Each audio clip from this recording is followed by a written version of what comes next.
April 18th, 1943. 435 miles from Henderson Field, Guadalcanal. Admiral Isoroku Yamamoto, architect of Pearl Harbor, commander of the combined fleet, sat in the cramped fuselage of a Mitsubishi G4M bomber streaking toward Bougainville at 8,000 feet. The man who had promised to dictate peace terms in the White House had less than 60 seconds to live. And he had no idea American fighters were already closing from behind at 350 miles per hour. What happened in the skies over Bougainville that morning would become one of the most audacious precision strikes in military history, a mission so improbable that Japanese intelligence refused to believe it for weeks. When wreckage investigators finally reached the crash site and measured the distances involved, when they plotted the intercept angles and calculated the fuel requirements, they confronted an impossible truth. The Americans had built a fighter that could hunt across distances no interceptor had ever achieved, flown by pilots who could navigate across 400 miles of open ocean without landmarks, radios, or error, and arrive exactly on time to the minute.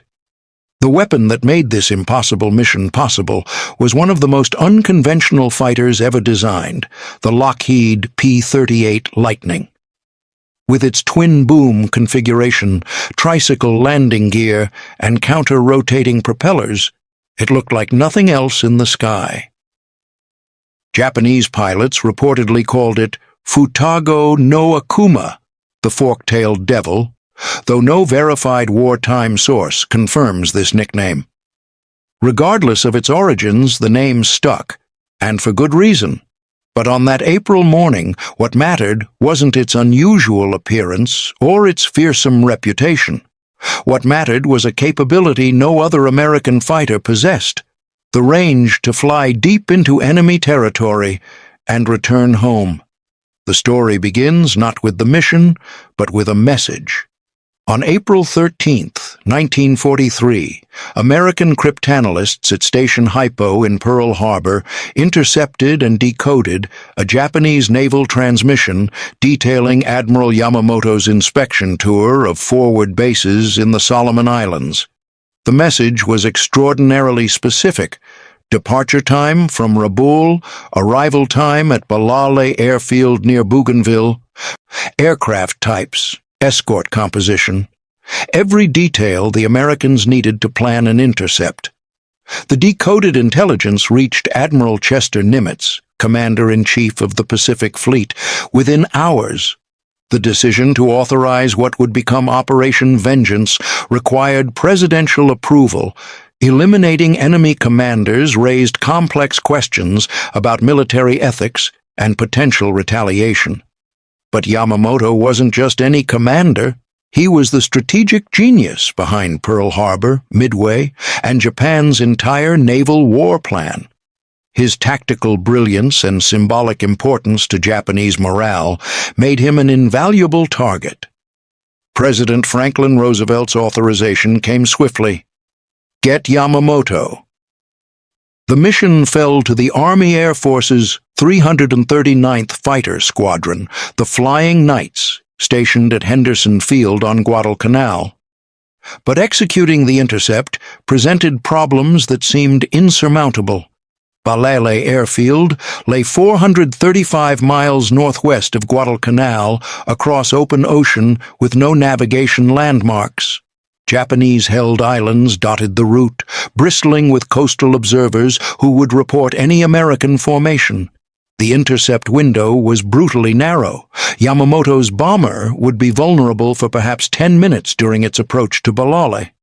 Most critically, no American fighter based at Guadalcanal had the range to reach Bougainville and return. The Grumman F-4F Wildcat had a combat radius of roughly 175 miles. The newer F-4U Corsair could manage about 400 miles.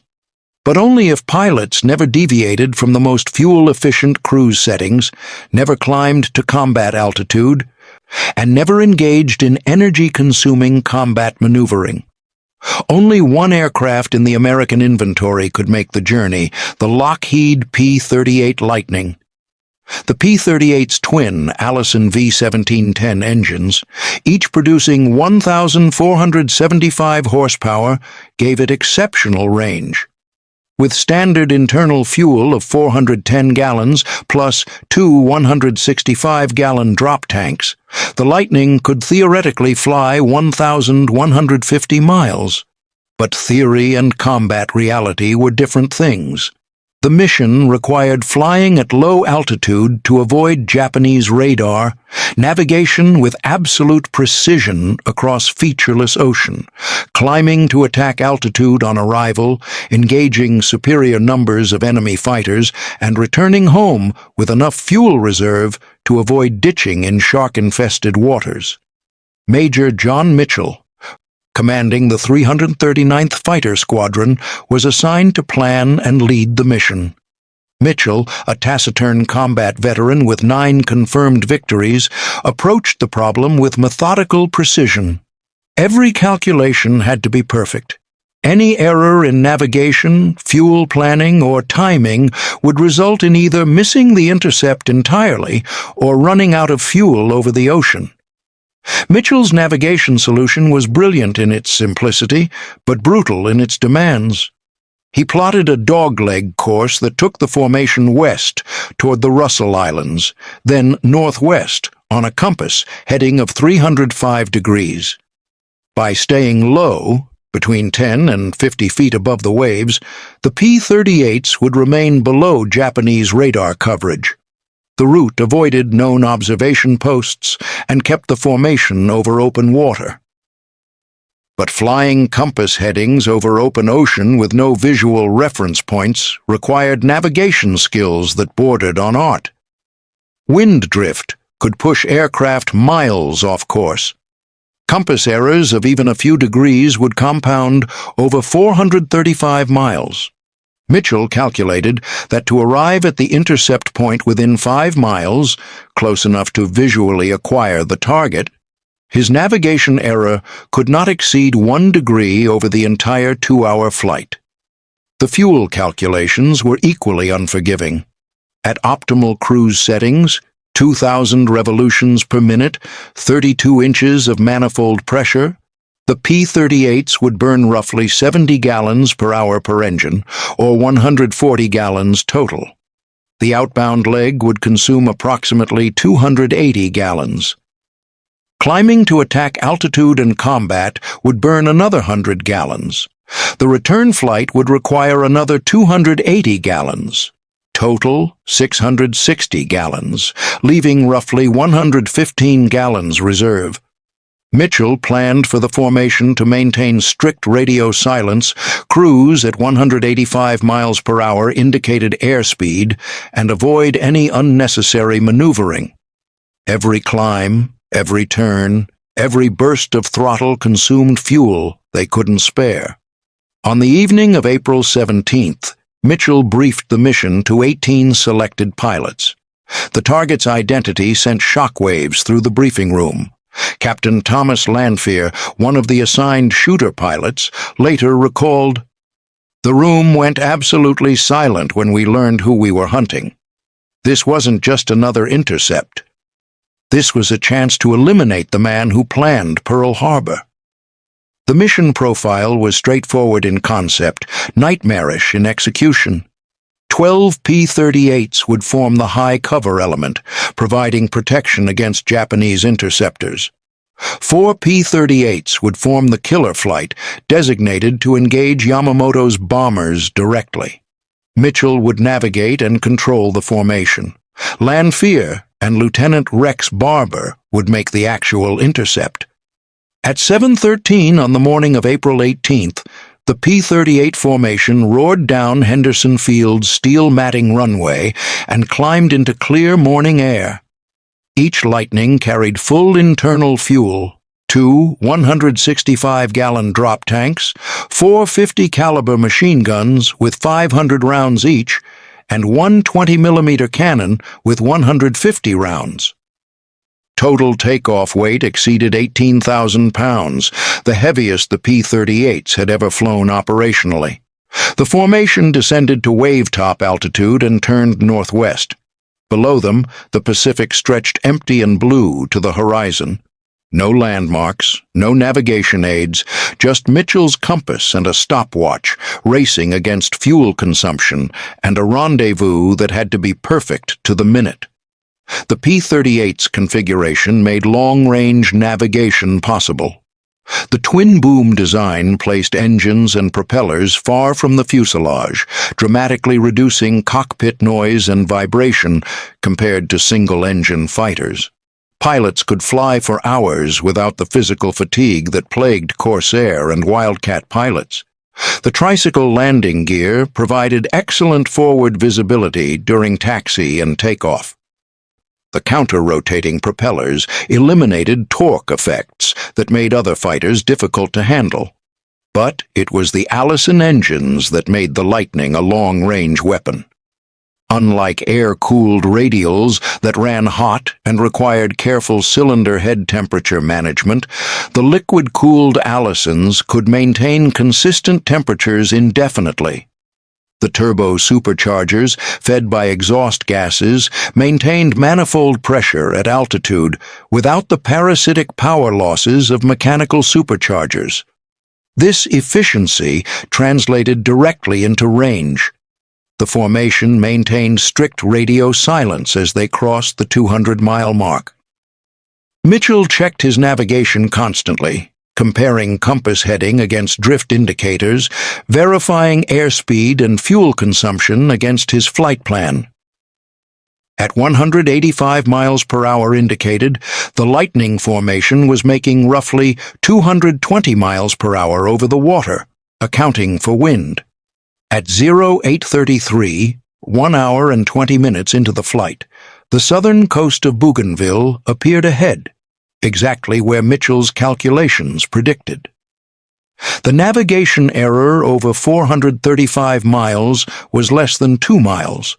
The formation had arrived precisely on schedule, precisely on target, fuel consumption tracking Mitchell's meticulous predictions with legendary precision. Then someone spotted the enemy formation. At 0934, within 1 minute of the predicted intercept time, Mitchell's wingman called out 2 formations of aircraft approaching from the north.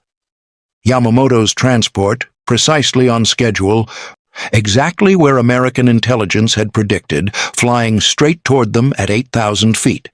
Admiral Yamamoto's transport consisted of 2 Mitsubishi G4M bombers and 6 Mitsubishi A6M-0 fighters. The bombers, designated Betty by Allied intelligence, were fast medium bombers pressed into transport duty.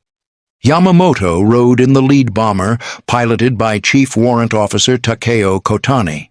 His Chief of Staff, Vice Admiral Matome Ugaki, occupied the second bomber. The Zero escorts were among Japan's best fighters, flown by experienced pilots from the 204th Air Group.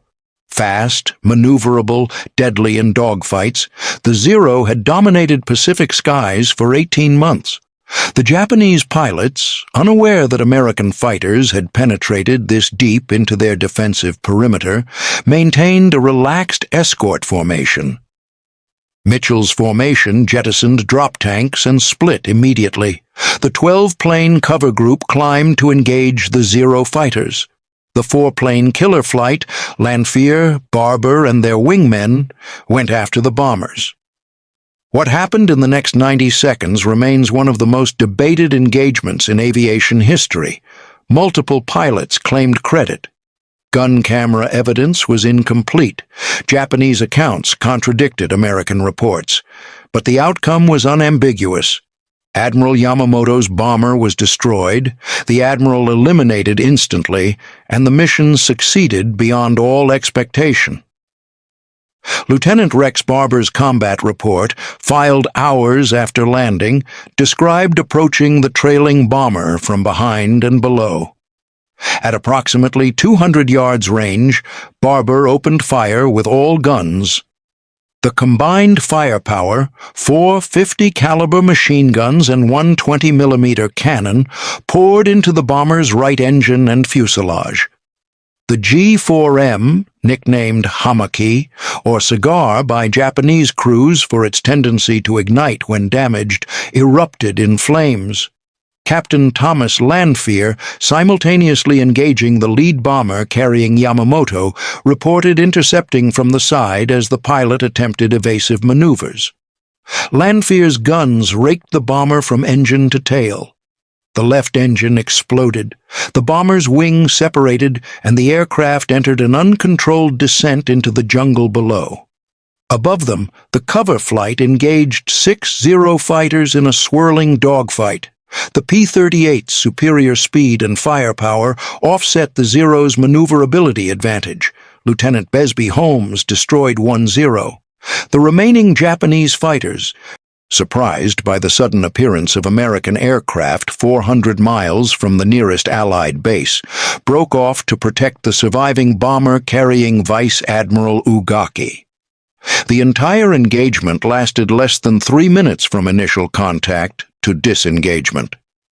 Mitchell, monitoring fuel states, ordered the formation to break off and head for home.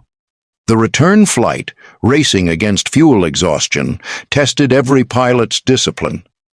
Lieutenant Raymond Hine ran his tanks dry on the return journey. His aircraft went down at sea and was never found, a grim reminder of how narrow the fuel margins truly were. The remaining 17 P-38s landed at Henderson Field with fuel tanks showing near empty. Total mission time, 3 hours and 10 minutes. Distance flown, 870 miles. Mitchell's navigation and fuel planning had proven flawless under the most demanding conditions imaginable. The immediate aftermath was confusion. American pilots knew they had engaged bombers and escort fighters. They knew both bombers had been destroyed or damaged. But Yamamoto's identity wasn't confirmed until Japanese radio intercepts, monitored over the following days, revealed unprecedented morning broadcasts from Tokyo. The Japanese Navy's official announcement came on May 21st, more than a month after the attack. Admiral Isoroku Yamamoto had perished in combat over Bougainville while directing operations. The announcement shocked Japan. Yamamoto was the nation's most celebrated naval commander, a strategic genius whose reputation approached mythical status. Japanese reaction to the intercept revealed the psychological impact. Initial reports blamed the loss on bad luck, an unfortunate encounter with routine American patrol aircraft. But as details emerged, Japanese intelligence officers confronted disturbing implications. American fighters had appeared 435 miles from their base at exactly the predicted time, at exactly the predicted location. This suggested either extraordinary luck or something far more troubling. The Americans had broken Japanese naval codes and could read operational traffic. Investigation teams reaching the crash site near Buin found Yamamoto's body still strapped in his seat, thrown clear when the bomber disintegrated on impact. Medical examination revealed he had been hit instantly. The debate over whether Lanphier's or Barber's guns delivered the fatal rounds would continue for decades, with both pilots' claims supported by different evidence and eyewitness accounts. The wreckage told a devastating story. The bomber had absorbed concentrated fire from multiple heavy machine guns. The right engine showed catastrophic battle damage. The fuselage was riddled with punctures consistent with .50 caliber armor-piercing incendiary ammunition. Most significantly, investigators measuring distances from the crash site to known Allied bases confronted an impossible calculation. Henderson Field lay 435 miles away. No Allied fighter had demonstrated such range in previous operations. Japanese intelligence files, captured after the war, revealed their analysis of the Yamamoto intercept. Initial assessments dismissed the possibility of a planned assassination, instead attributing the encounter to unfortunate coincidence. But as wreckage analysis progressed, as distances were calculated and intercept geometry examined, Japanese analysts reached an inescapable conclusion.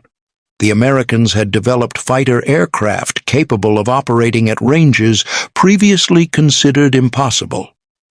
The P-38 Lightning that made Operation Vengeance possible represented revolutionary thinking in fighter design. When Lockheed began development in 1937, conventional wisdom held that fighters should be small, light, and agile. The Lightning was large, heavy, and fast. The twin-boom configuration emerged from practical engineering requirements rather than aesthetic choice. Lockheed's design team, led by Hall Hibbard and Clarence Kelly Johnson, needed to mount a heavy armament package without the structural complications of firing through a propeller arc. Placing guns in the nose solved the synchronization problem, but required locating the engines in wing-mounted nacelles. This unconventional layout provided unexpected advantages. The central nacelle housed the pilot, instruments, and all armament, 4 50-caliber machine guns and one 20-millimeter cannon, creating a concentrated fire package with no convergence issues. All guns pointed exactly where the pilot aimed.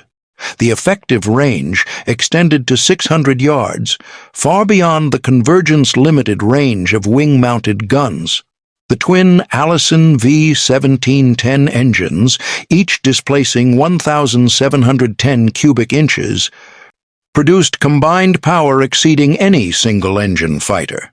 But more importantly, having two engines provided redundancy. P-38 pilots routinely returned to base on a single engine after battle damage, an option unavailable to single-engine pilots who faced ditching or bailout. The turbo supercharger system gave the Lightning exceptional high-altitude performance.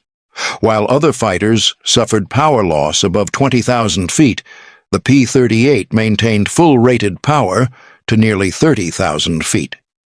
This altitude advantage proved decisive in the Pacific, where Japanese bombers operated at 25,000 feet or higher to avoid anti-aircraft fire.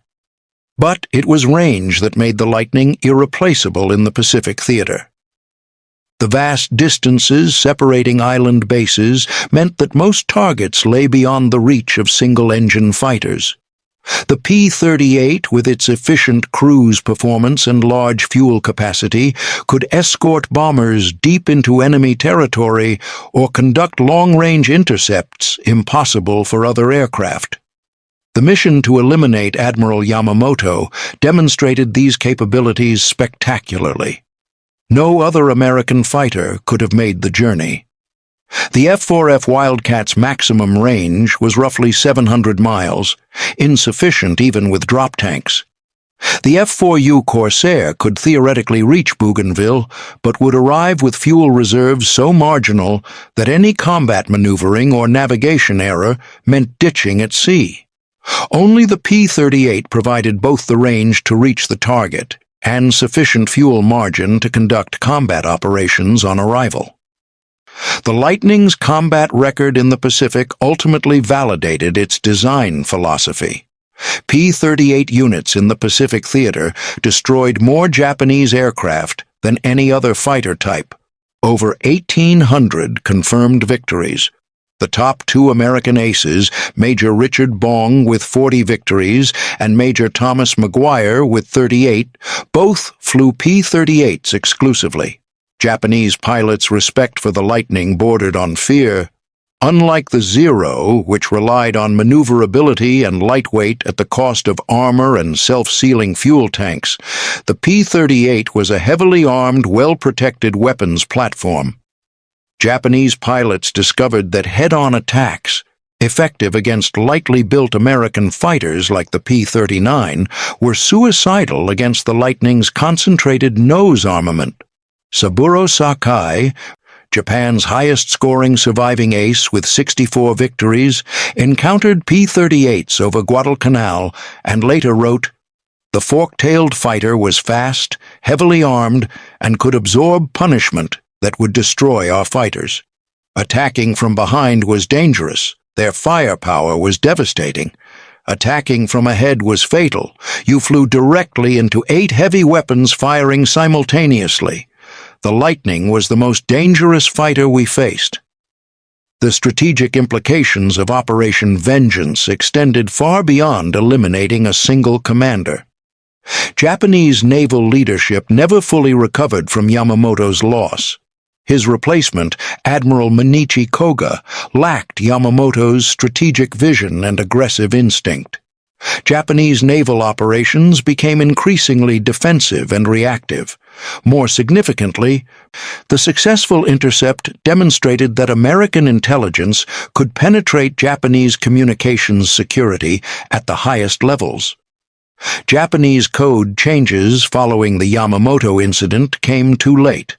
American cryptanalysts at Station Hypo had already compromised the updated codes. This intelligence advantage would prove decisive in subsequent campaigns from the Philippines to Iwo Jima. The psychological impact on Japanese morale was equally devastating. If the architect of Pearl Harbor, protected by escort fighters 400 miles inside Japanese-controlled territory, could be eliminated with surgical precision, no Japanese commander was safe. The message was clear. American reach extended anywhere, American intelligence penetrated everywhere, and American fighters could hunt across distances that defied belief. For American forces, Operation Vengeance provided a tremendous morale boost during a period when ultimate victory remained distant. The successful strike proved that American aviation technology, American planning, and American pilot skill could execute missions of extraordinary complexity and danger. The Lightning pilots who flew Operation Vengeance became instant legends. Major John Mitchell, whose navigation brought the formation to the intercept point within minutes of the planned time after 435 miles over open ocean, received the Navy Cross, an unusual decoration for an Army officer, but one that reflected the mission's strategic importance to naval operations. Captain Thomas Lanphier and Lieutenant Rex Barber, the 2 pilots who engaged Yamamoto's bomber directly, both received the Navy Cross. The ongoing controversy over who actually delivered the fatal rounds never diminished either pilot's achievement. Both engaged targets under combat conditions after navigating across 400 miles of ocean. Both demonstrated exceptional combat skill against a numerically superior enemy, and both returned safely despite marginal fuel reserves.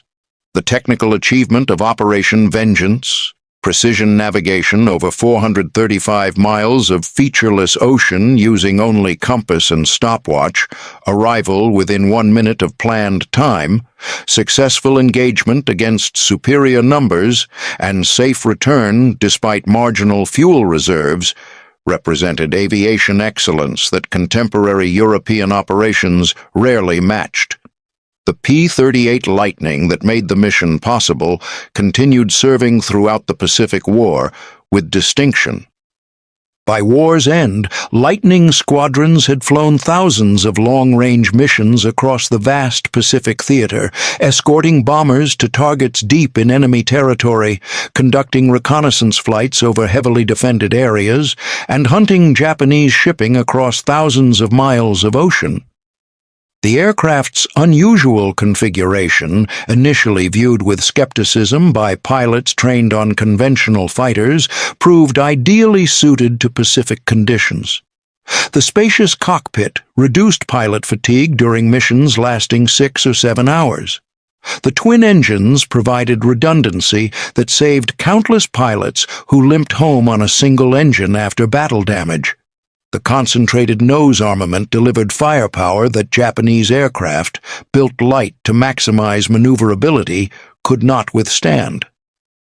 But beyond technical specifications and combat statistics, the Lightning represented American industrial and technological capability. While Japanese factories struggled to produce enough Zero fighters to replace combat losses, American production lines delivered P-38s by the thousands. While Japanese pilots flew aircraft with minimal armor, no self-sealing fuel tanks, and limited firepower, American pilots climbed into heavily armed, well-protected aircraft that gave them every advantage technology could provide. The contrast between American and Japanese fighter design philosophy reflected broader strategic realities. Japanese designers, facing limited industrial capacity and raw material shortages, built fighters optimized for maximum performance from minimum resources. Every pound of weight was ruthlessly eliminated. Armor was removed, fuel tanks left unprotected, and structural margins minimized, all to maximize speed and maneuverability. American designers faced no such constraints.